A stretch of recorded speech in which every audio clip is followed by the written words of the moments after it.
சுடர் வந்து இவ்வளோ நாளாக ரேணுகா அப்படின்னு சொல்லிட்டு வீட்டில் இருக்கிற எல்லாரையும் ஏமாற்றிட்டு இருந்தாங்க. இப்போ எல்லாருக்கும் உண்மை தெரிஞ்சிருச்சு. அங்கே ஒரு பணத்தை வந்து ஏமாற்றிட்டு போயிடணும்னு சொல்லிட்டு அங்கே வந்து இப்போ ஒரு முகத்தை வந்து காட்டியிருக்கேன். எனக்கு பணம் வேணும், பணம் இருந்தால் தான் குழந்தைய விடுவேன் அப்படின்னு சொல்லி. சரி, ஓகே, அது யாரோ பணத்துக்காக நீ அவங்கள ஏமாத்துற. ஓகே, உனக்கு அந்த வீட்டில் ரேணுகான்னு தெரிஞ்சும் ராஜேஸ்வரி உனக்கு ஹெல்ப் தான் பண்ணாங்க, அவளுக்கு உதவியாக இருக்கும் அப்படின்னு சொல்லிட்டு இப்போது அவளைக்கிட்டேயே ஒரு தப்பை கண்டுபிடிச்சி அதை வீடியோ எடுத்து வச்சு இப்போ அவளையே நீ மிரட்டி வந்து பணம் கேட்டுட்ருக்க.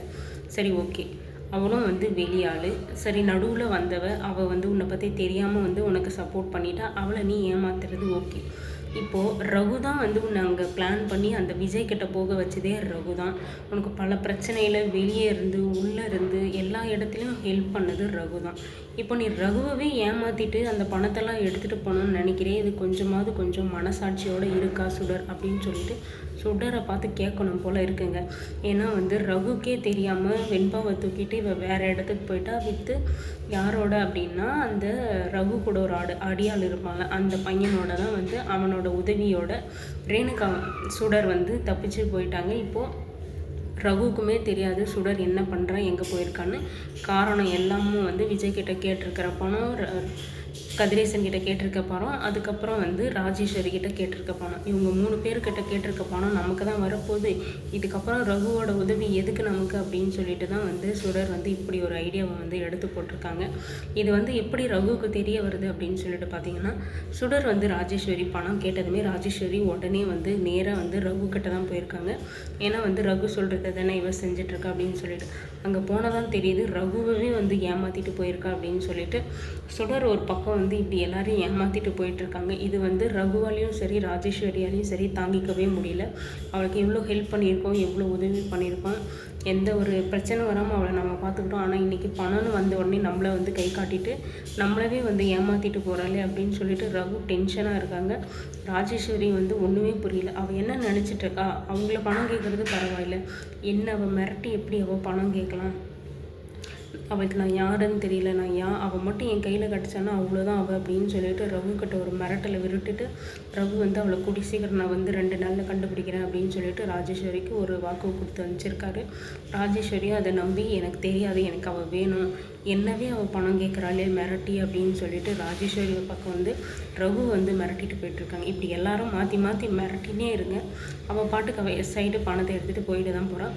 பணத்தை கொடுக்கறது செகண்டரி.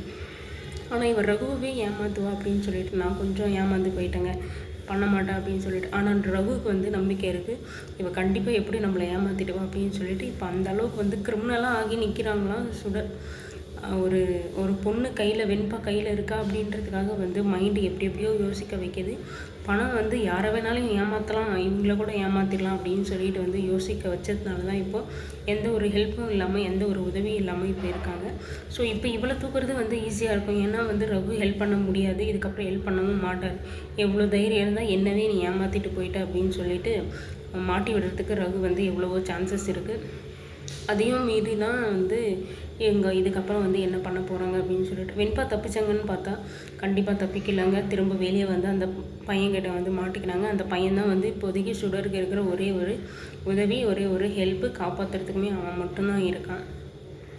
இப்படி அந்த ஒரு பர்சன் மட்டும் இருக்கிறம்போது சுடர் வந்து எதுக்காக இவ்வளோ தைரியமாக வந்து எல்லாருக்கிட்டையும் சவால் விட்டுட்ருக்காங்க, எந்த ஒரு தைரியத்தில் வந்து போலீஸ்கிட்ட போக மாட்டாங்கன்னு இருக்காங்க, எந்த ஒரு தைரியத்தில் வந்து அந்த பெரிய அமௌண்ட்டை வந்து 3 பேர்கிட்டையும் கேட்டிருக்காளே ஒரே குழந்தைய வச்சு அப்படின்னு சொல்லிட்டு தான் வந்து பயங்கர கிரிமினல் மைண்டுங்க சுடருக்கு. இருக்க புத்தியெல்லாம் மழுங்கி போயிடுச்சு போல். கொஞ்சம் வந்து இது யோசிச்சிருந்தா ரகு வந்து ஏமாத்துறதுக்கான வாய்ப்பு கிடையாது. இப்போ ரகு ஒரு பக்கம் தேடிட்டுருக்காங்க, இவ எங்கே போயிருக்கா, எதுக்காக வந்து நம்மளவே ஏமாத்துற அப்படின்னு சொல்லிட்டு. ராஜு ஒரு பக்கம் தேடிட்டுருக்கா பயங்கரமாக, என்னவே இவ மிரட்டி பணம் கேட்குறாளே அப்படின்னு சொல்லிட்டு. கதிரேசனும் விஜயும் ஒரு பக்கம் தேடிட்டுருக்காங்க, தன்னோட குழந்தையும் தன்னோட பேத்தியும் அவகிட்ட மாட்டிட்டு முழிக்கிறதுனால. இப்படி எல்லாரையும் ஏமாற்றிட்டு இருக்க சுடர் வந்து யார்கிட்ட எப்படி ஏமாற போகிறாங்கன்னு தெரியல, யாரை ஏமாற்றிட்டு என்னப்பா கஷ்டப்பட போகிறாங்கன்னு சொல்லிட்டு தெரியல. எல்லாருக்கும் பண்ணுறது ஒரு நாள் இவளுக்கே வரும். இவளை ஏமாற்றிட்டு அந்த பையன் வந்து எல்லா பணத்தையும் எடுத்துகிட்டு போகிறதுக்கு கொஞ்சம் கூட நேரம் ஆகாது. ஏன்னா வந்து பணம் கைக்கு வந்ததும் இவனோட ஹெல்ப் மட்டும்தான் வந்து சுடருக்கு இருக்குது. ஸோ வந்து கண்டிப்பாக இவன் வந்து சுடரை கை காட்டிட்டு ஈஸியாக தப்பிச்சுட்டு போயிடலாம். சுடருக்கு இது தேவை தான். அவளுக்குன்னு ஒரு பட்டா தான் வந்து அவளுக்கு வந்து தெளிவாங்க. இவ்வளோ நாள் வந்து கதிரேசனுக்கு பட்டா தான் கதிரேசனுக்கு புரியும் அப்படின்னு சொல்லிட்டு இருந்தோம். இப்போ சுடருக்கு ஏதாவது பட்டா தான் வந்து அவளுக்கு புத்தி வந்து இது பண்ணுவான்னு நினைக்கிறேன். கிடைச்ச எல்லாரையும் ஹெல்ப் பண்ணவங்க, ஃப்ரெண்டு, இவங்க எல்லாரையும் வந்து ஏமாற்றிட்டு பணத்தோடு நீ எவ்வளோ நாள் இருந்துட போகிற, எவ்வளோ நாள் வந்து சந்தோஷமாக இருந்துட போகிற அப்படின்றது தான். நிஷாவும் கதிரேசனும் இப்போ கூட சொல்கிறாங்க, நீ கடைசி வரைக்கும் எங்களை ஏமாற்றிட்டு இருந்திருக்கலாமே, எதுக்காக வந்து எங்களை கொலை பண்ணணும், எதுக்கு எங்கள் பணத்தாசை வேணும் அப்படின்னு சொல்லிட்டு இப்படி ஏமாற்றிட்ட, என் பொண்ணா என் தங்கச்சியாக நீ கடைசி வரைக்கும் இருந்திருக்கலாமே, உங்களை நான் ராணி மாதிரி வச்சுருப்பேனே அப்படின்னு சொல்லிட்டு அந்த வார்த்தையை கேட்கறதுக்கு உனக்கு எவ்வளோ நாள் எல்லாமே இந்த வசதிக்காக தானே. அந்த வசதி அவங்கக்கிட்ட இருக்குது. நீ சாகிற வரைக்கும் வசதியாக போயிருக்கலாம். ஆனால் வந்து இப்படி வந்து பணத்தாசை பிடிச்சி எல்லாத்தையும் ஏமாற்றிட்டல்ல.